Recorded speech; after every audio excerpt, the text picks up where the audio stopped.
I'm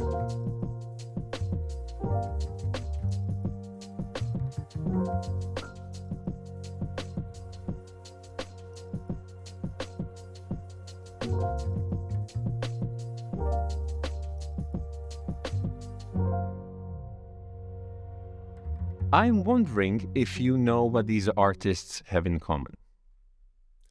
Frédéric Chopin, Arnold Schoenberg, Bob Marley, Freddie Mercury, Gloria Estefan, MIA. The answer is that they were all refugees, most of whom created their best-known art, best-known music outside of their homelands. Today, I argue that if they did not find safe haven in their adopted countries, we would never have had the benefit of these refugees' groundbreaking art and music.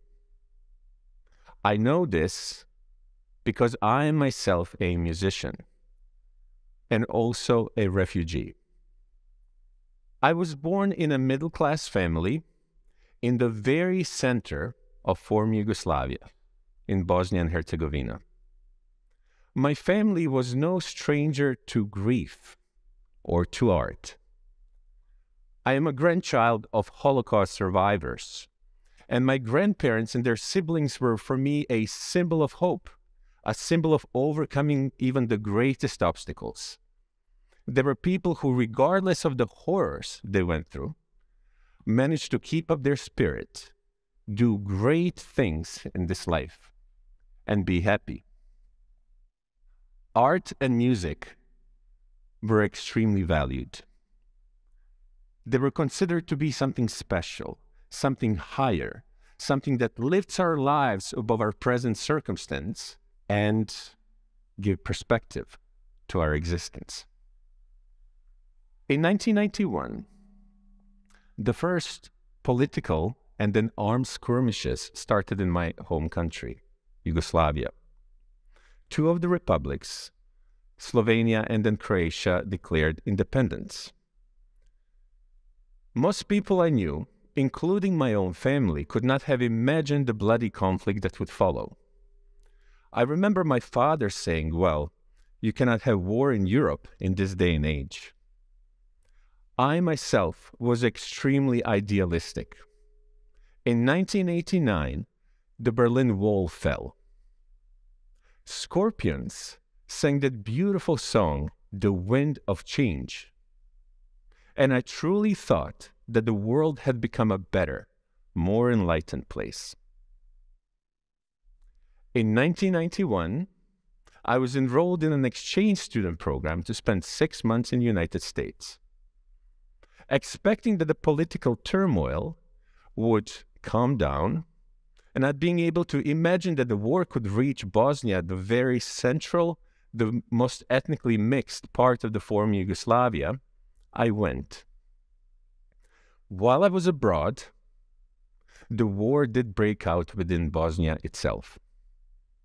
At this time, I was still in constant contact with my family, and as my exchange student program was coming to an end, I was packing my things, I had my return tickets ready, and I was getting ready to go back. After all, regardless of how the situation was back home, I had to be with my family. However, finally, the borders closed down, flights to Bosnia were discontinued, and countless military and paramilitary crossings were erected throughout the country, making it impossible to reach my home city, even if I made it to the border.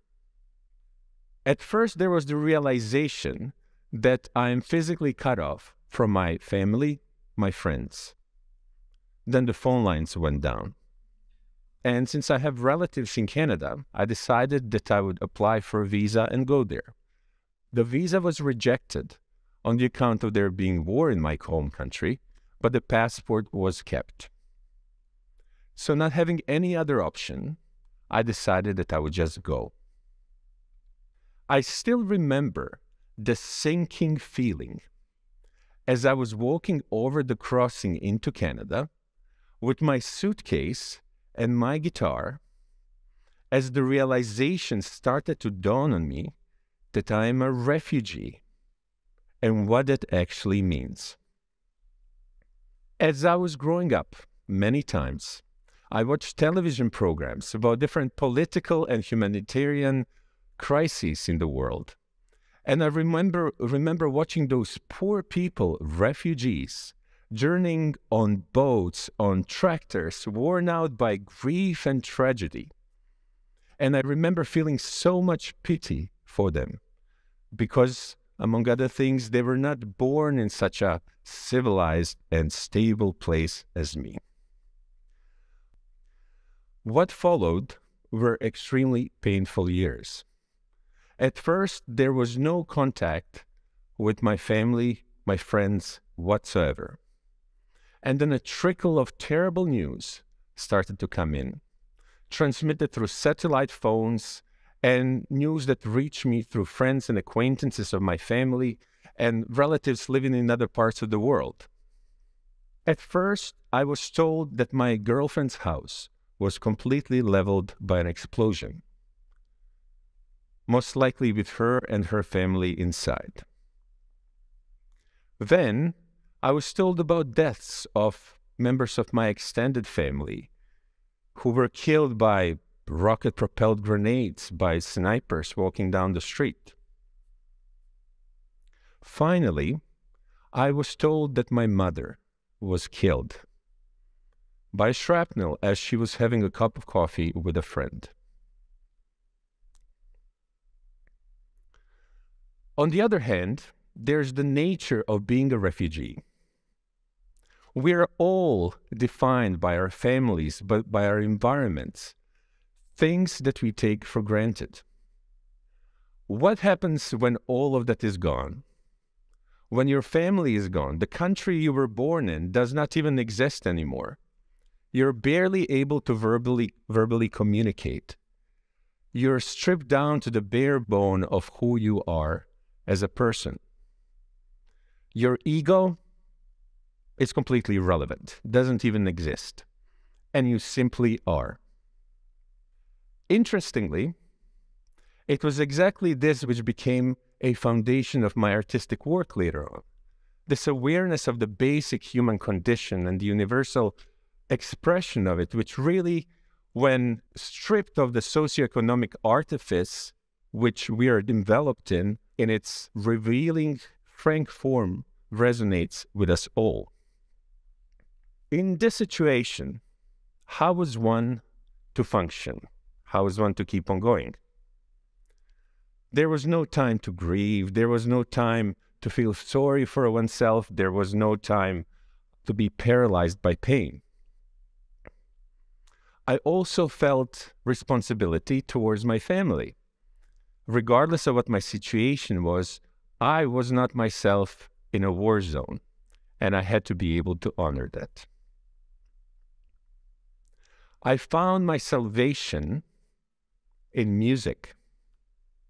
Music has been a lifelong passion since I was 7 years old, but now it truly became a solace, a joyful source of light in the midst of the turmoil, and it was helping me, to some degree, make sense out of this turmoil.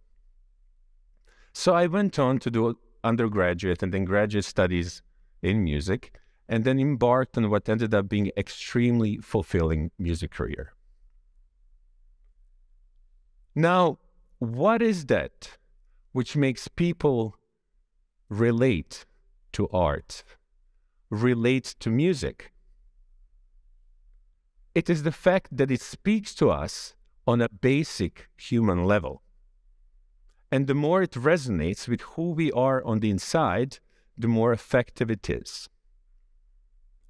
Artists that create this art, that create this music, need to be able to see beyond the socio-economic artifice and wrappings that the environment clothes us in, and need to be able to reach beyond and reach our humanity that is hiding on the inside.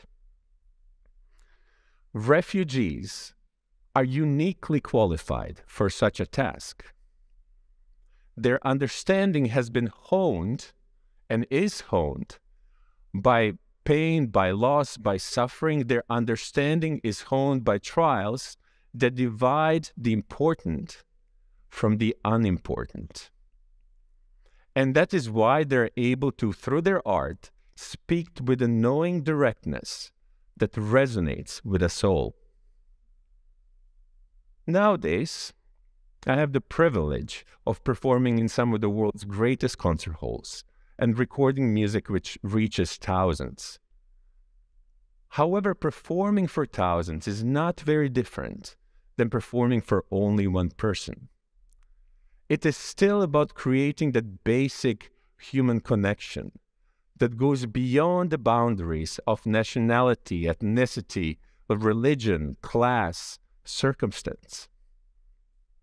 If Bob Marley did not find refuge in the United States during the political violences in his native Jamaica, if Freddie Mercury did not find refuge in the United Kingdom during the troubles in his native Zanzibar, if MIA did not find refuge in the United Kingdom during the troubles in Sri Lanka, if these and many, many other refugees that made a difference and left their mark in this world were not welcomed by their new countries, this world would be much smaller, much less amazing place. Accepting, protecting, and empowering refugees does not only give people the right to live. It enables them to develop their talents, to promote peace, and yes, to create amazing art and music. War and violence divides. But art and music truly, truly connect the soul. Thank you very much for listening.